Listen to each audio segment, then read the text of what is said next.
1997 সালে যাদের জন্ম তারাই আজকের জেন জি প্রজন্ম। জেন জিদের দুনিয়া জুড়ে বলা হচ্ছে বদলে দেওয়ার প্রজন্ম। সব পুরনো প্রথাকে ভেঙে চুরে এগিয়ে যাওয়ার প্রজন্মের শুরু যে বছর, বাংলাদেশের ক্রিকেটের বদলে যাওয়া তখন থেকেই। 1997 সালের মার্চ এপ্রিল বাংলাদেশের ক্রিকেটের এক রোলার কোস্টার রাইড, অধরা এক স্বপ্নকে সত্যি করার রোমাঞ্চকর এক সময়। 1997 সালের দুটি তারিখকে কখনোই ভুলতে পারবে না বাংলাদেশের ক্রিকেট। একটি 9 এপ্রিল, অন্যটি 13 এপ্রিল। শুধু ক্রিকেট কেন, এই দুটি তারিখ যে বাংলাদেশের গোটা একটি প্রজন্মই কখনো ভুলবে না। 9 এপ্রিল বিশ্বকাপ যাত্রা নিশ্চিত করা গিয়েছিল, আর 13 এপ্রিল স্বপ্নের আইসিসি ট্রফির শিরোপাটা নিজেদের করে নিয়েছিল বাংলাদেশ। কিন্তু এই দুটি সাফল্য গোটা দেশকে যে আনন্দ আর উৎসবে মাতিয়ে দিয়েছিল, তেমনটা আর কখনোই দেখেনি বাংলাদেশের মানুষ।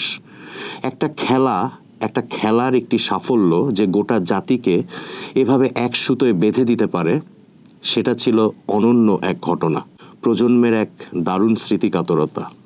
9 এপ্রিল আইসিসি ট্রফির সেমিফাইনালে স্কটল্যান্ডকে হারিয়ে বিশ্বকাপ নিশ্চিত করার দিনই ঢাকাসহ সারা দেশের মানুষ রাস্তায় নেমে এসেছিল। বেরিয়েছিল মিছিল, রঙের উৎসবে রঙিন হয়েছিল গোটা বাংলাদেশ। দেশের একটা অর্জন যে এভাবে মানুষকে আনন্দে ভাসাতে পারে, সেই আশ্চর্য ঘটনার সাক্ষী হয়েছিল বাংলাদেশের মানুষ। আজকের প্রজন্মের কাছে বিশ্বকাপ যাত্রা কিংবা আইসিসি ট্রফি জয়কে খুব বড় কিছু মনে হবে না, কারণ তারা অভ্যস্ত অনেক কিছুতেই। 2000 সালে বাংলাদেশ ক্রিকেটের 10ম টেস্ট খেলা দেশ হিসেবে মর্যাদা লাভ করে। তার আগে 1999 সালে বিশ্বকাপ খেলে প্রথম আবির্ভাবেই পাকিস্তানের মতো দলকে হারিয়েছিল বাংলাদেশ। এর পরের 2 দশক ধরে ক্রিকেটের আছে অনেক সাফল্য। এসব দেখেই বেড়ে উঠেছে আজকের প্রজন্ম। বিশ্বকাপ খেলাটা যে বাংলাদেশের ক্রিকেটের জন্য কত বড় এক অর্জন ছিল, সেটা শুধু 90-এর প্রজন্মই অনুভব করতে পারবে। আইসিসি ট্রফি জয়টা ছিল ওই সময় বাংলাদেশের ক্রিকেটের জন্য বিশ্বকাপ জেতার মতোই কিছু। সবচেয়ে বড় কথা, আইসিসি ট্রফি জয়ের মধ্য দিয়ে বাংলাদেশ নিজেদের টেস্ট খেলা দেশগুলোর বাইরে সেরা দল হিসেবেই প্রমাণ করেছিল। সেটা ছিল তখনকার প্রেক্ষাপটে অনেক বড় একটা সাফল্য। 1997 সালের আইসিসি ট্রফি জয়, বিশ্বকাপ কোয়ালিফাই করাটা বাংলাদেশের ক্রিকেটের জন্য বড় অর্জন ছিল। এটা যে কত বড় অর্জন ছিল সেটা বুঝতে ফিরে যেতে হবে 1994 সালে। এর আগে 1992 সালে আইসিসি নিয়ম করে টেস্ট খেলুড়ে 9 দেশের বাইরে বিশ্বকাপ খেলার সুযোগ পাবে আইসিসি ট্রফির শীর্ষ 3 দল। 1992 সালে অস্ট্রেলিয়া নিউজিল্যান্ডে অনুষ্ঠিত বিশ্বকাপ ক্রিকেট এদেশের ক্রিকেট প্রেমীদের স্বপ্ন দেখিয়েছিল। সেবারই বাংলাদেশে বিশ্বকাপের 22টি ম্যাচ টেলিভিশনে সরাসরি সম্প্রচার করা হয়েছিল। ক্রিকেট বিশ্ব সেবার প্রথমবারের মতো রঙিন জার্সি, সাদা বল আর ফ্লাড লাইটে দিন রাতের ক্রিকেট দেখেছিল। অস্ট্রেলিয়ার চ্যানেল 9-এর মোহনীয় সম্প্রচার এদেশের ক্রিকেট প্রেমীদের মধ্যে এক ধরনের আক্ষেপও সৃষ্টি করেছিল। ইস, বাংলাদেশে যদি বিশ্বকাপ খেলতো। বিশ্বকাপের পরপরই আইসিসির সেই ঘোষণা স্বপ্নে বিভোর করেছিল বাংলাদেশকে। 1990 সালে নেদারল্যান্ডসে আইসিসি ট্রফির সেমিফাইনালে জিম্বাবুয়েকে বাগে পেয়েও জিততে পারেনি বাংলাদেশ। সেবার আইসিসি ট্রফিতে তৃতীয় হয়েছিল বাংলাদেশ। তাই মানুষ ধরেই নিয়েছিল আইসিসি ট্রফির শীর্ষ 3 দলের মধ্যে থেকে পরের বিশ্বকাপ খেলাটা বাংলাদেশের জন্য তেমন কঠিন কিছু হবে না। 1994 সালে কেনিয়ায় আইসিসি ট্রফি হয়েছিল। বিশ্বকাপ খেলতে বাংলাদেশও নেমেছিল আটঘাট বেঁধেই। ভারত থেকে কোচ হিসেবে আনা হয়েছিল 1983 বিশ্বকাপ জয়ী তারকা মহিন্দর অমরনাথকে। আইসিসি ট্রফির আগে পাকিস্তানের বিপক্ষে 2টি প্রস্তুতি ম্যাচ খেলে বাংলাদেশ বিশ্বকাপের ব্যাপারে ছিল দারুণ আত্মবিশ্বাসী। কিন্তু শেষ পর্যন্ত স্বপ্নভঙ্গ হয়েছিল বাংলাদেশের ক্রিকেটের। আরব আমিরাতের বিপক্ষে গ্রুপ পর্যায়ে হেরে গ্রুপের দ্বিতীয় দল হিসেবে দ্বিতীয় রাউন্ডে গিয়েছিল বাংলাদেশ। পড়েছিল নেদারল্যান্ডস ও কেনিয়ার মতো শক্তিশালী প্রতিপক্ষের সামনে। জয়ের কাছে গিয়ে ওই 2টি ম্যাচেও হেরে বিশ্বকাপ স্বপ্ন দূরে সরে গিয়েছিল। 1997 সালের এপ্রিল যেমন দেশের ক্রিকেটের আনন্দময় সময়, অর্জনের সময়, ঠিক তেমনি তার ঠিক 3 বছর আগে 94-এর ফেব্রুয়ারি ছিল বাংলাদেশের ক্রিকেটের স্বপ্নভঙ্গের সময়, পিছিয়ে পড়ার সময়।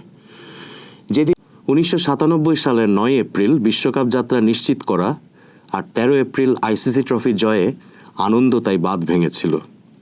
রাস্তায় তারুণ্যের মিছিল আর রং খেলা সেদিন ছুঁয়ে গিয়েছিল সবাইকে। বাড়ির আপাত গম্ভীর মুরব্বির মুখেও ছিল হাসি, তৃপ্তির হাসি। ওইরকম সময় আসলেই আর আসেনি বাংলাদেশে। সেবার মালয়েশিয়ার বৃষ্টির কথা মাথায় রেখে আইসিসি ট্রফির সেমিফাইনাল ও ফাইনাল 2 দিনে করা হয়েছিল। মূলত আইসিসি ট্রফির ফাইনাল শুরু হয়েছিল 12 এপ্রিল, প্রতিপক্ষ কেনিয়া। শুরুর বিপর্যয় সামলে কেনিয়া স্কোরবোর্ডে তুলেছিল 242 রান। কুয়ালালামপুরের কিলাত ক্লাবের স্যাঁতস্যাঁতে মাঠে আর অ্যাস্ট্রোটার্ফ উইকেটে 243 রানের লক্ষ্য ছিল অনেক অনেক কঠিন। 13 এপ্রিল বাংলাদেশের ব্যাটিংয়ে নামার কথা, কিন্তু সেদিন সকাল থেকেই থেমে থেমে বৃষ্টি। একটা সময় মনে হচ্ছিল ফাইনালটা হয়তো পরিত্যক্তই হয়ে যাবে, কিন্তু হেলিকপ্টার দিয়ে মাঠ শুকিয়ে ডাকওয়ার্থ লুইস পদ্ধতির প্যাচে ফেলে ফাইনাল শেষ করারই সিদ্ধান্ত নিয়েছিল আইসিসি।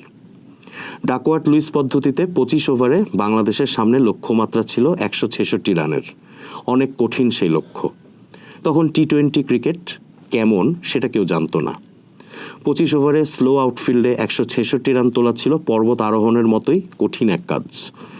বাংলাদেশ ক্রিকেট দলের এমন চেজিংয়ের অভিজ্ঞতাও আগে ছিল না কখনো। তবুও বাংলাদেশ চ্যালেঞ্জটা নিয়েছিল। মোহাম্মদ রফিকের মারকুটে ব্যাটিং ব্যবহার করেছিলেন তখনকার কোচ গর্ডন গ্রিনিচ। তাকে ওপেনিংয়ে পাঠানো হয়েছিল। মারকাট ব্যাটিংয়ের প্রদর্শনী ঘটিয়েছিলেন নাইমুর রহমান, আমিনুল ইসলাম, মোহাম্মদ রফিক, মিনহাজুল আবেদিন, আকরাম খান, খালেদ মাহমুদ, সাইফুল ইসলাম খান, এনামুল হক, খালেদ মাসুদরা। কারোরই বড় কোনো স্কোর নেই, কিন্তু সবাই বলের চেয়ে বেশি রান করে গিয়েছিলেন। কম বেশি অবদান রেখেছিলেন সবাই। বাংলাদেশের ইতিহাসের সবচেয়ে রোমাঞ্চকর অধ্যায় ছিল শেষ ওভারটি। হাতে 2 উইকেট, 6 বলে দরকার 11 রান। কঠিন, অনেক কঠিন সেই চ্যালেঞ্জ। বিশেষ করে উইকেটে থাকা হাসিবুল হোসেনের ছক্কা টক্কা মারার রেকর্ড থাকলেও খালেদ মাসুদকে মারকুটে ব্যাটিং করতে কেউ দেখেনি আগে। মার্টিন সুজির প্রথম বলেই ঐতিহাসিক এক ছক্কায় খেলাটিকে নাগালের মধ্যে নিয়ে আসেন খালেদ মাসুদ। 5 বলে তখন দরকার 5 রান। এর মধ্যে একটি বল মিসও করেছিলেন খালেদ মাসুদ। 1-2 রান নিয়ে শেষ বলে বাংলাদেশের দরকার 1 রান।